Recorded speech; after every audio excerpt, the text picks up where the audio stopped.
On January 24th, the government of the Canadian province of Quebec issued a ministerial order as an amendment to its Public Health Act, requiring that a person must show proof of vaccination in order to enter any vehicle repair and maintenance center or wholesale or retail trade outlet having a service area of 1,500 square meters or more, except for a grocery store whose principal activity is retailing a general line of grocery items, or the common areas of a shopping center, or a pharmacy, or a service station, which I interpret as meaning a gas/petrol station in contrast to a vehicle repair service station. Despite the above, the order states that, quote, a person not adequately protected against COVID-19 who enters a pharmacy situated in a wholesale or retail trade outlet that has a sales area of 1,500 square meters or more to receive a pharmaceutical service be accompanied at all times while moving through the outlet by an employee of the outlet, of the pharmacy, or of any other person mandated to that effect by the outlet or pharmacy, and not be able to purchase products other than those related to the pharmaceutical service being received, unquote. In other words, this order is, in part, prohibiting unvaccinated people from having their cars repaired or serviced at large auto repair chains, and from shopping for general goods at so-called big box retail outlets. The order is making an exception for unvaccinated individuals to enter big box stores that contain pharmacies only for the purpose of accessing pharmaceutical products or services, and the exception stipulates that such people must be escorted during their visit to ensure that they don't buy anything other than that. Despite some reports that unvaccinated people entering Walmart, for example, would be allowed to purchase grocery items as well as pharmaceutical products, this order does not appear to allow for the purchase of any grocery items at all in this scenario. Reading through the language of the order, the introductory text makes it clear that its objective is to protect public health. As it then goes on to prescribe restrictions concerning who, based on vaccination status, can or cannot enter certain business venues, based on the sizes of those venues and principal sales activities, the impression is that these regulations are specifically meant to protect those who work in or enter such buildings. However, reality does not support this.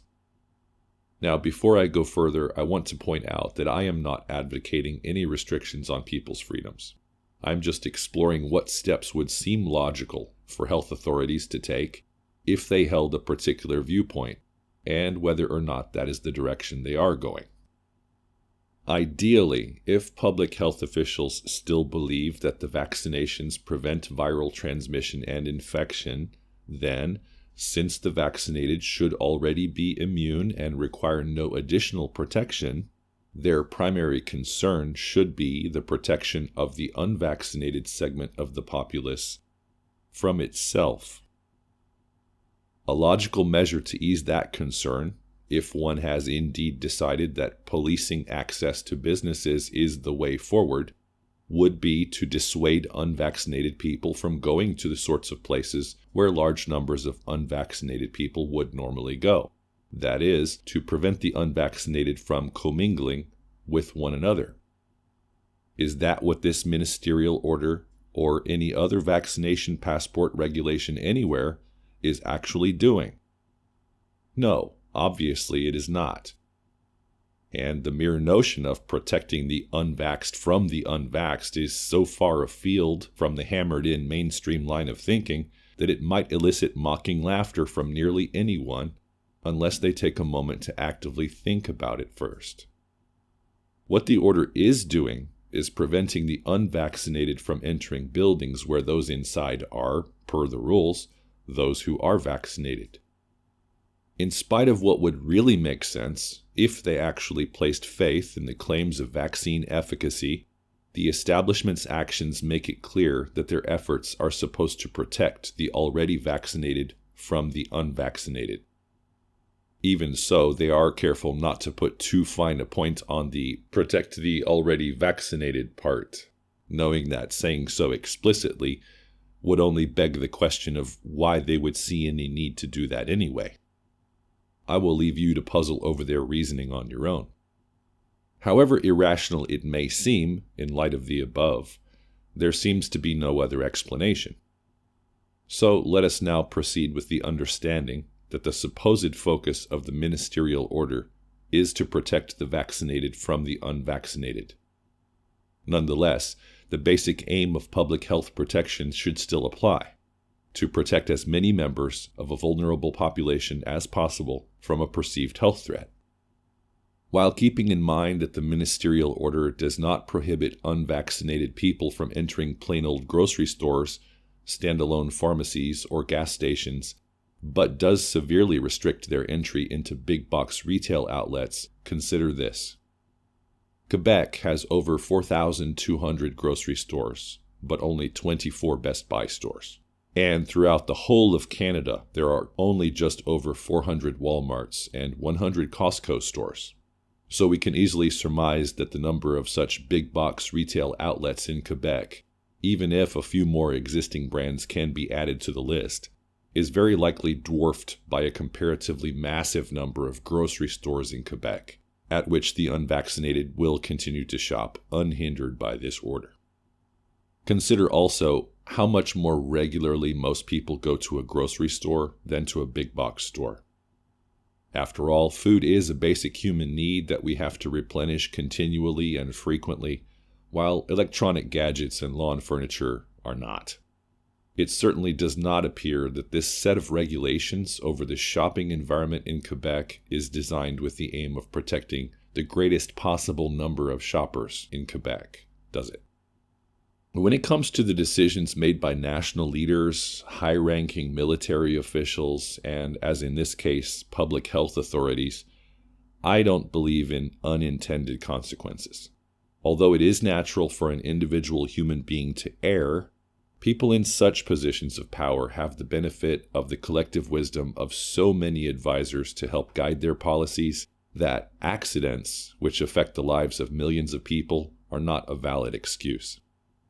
In actuality, I suspect this order will have three main effects, which, presuming a high level of competence and deliberation on the part of those who've attained positions of authority high enough to issue such an order, should also be regarded as three main objectives. 1. It will alienate citizens who are unvaccinated, as long as they remain so, by depriving them of their ability to engage in normal consumer activities and access the same products and services that others can. 2. It will do financial damage to every single business that is required to comply with the order,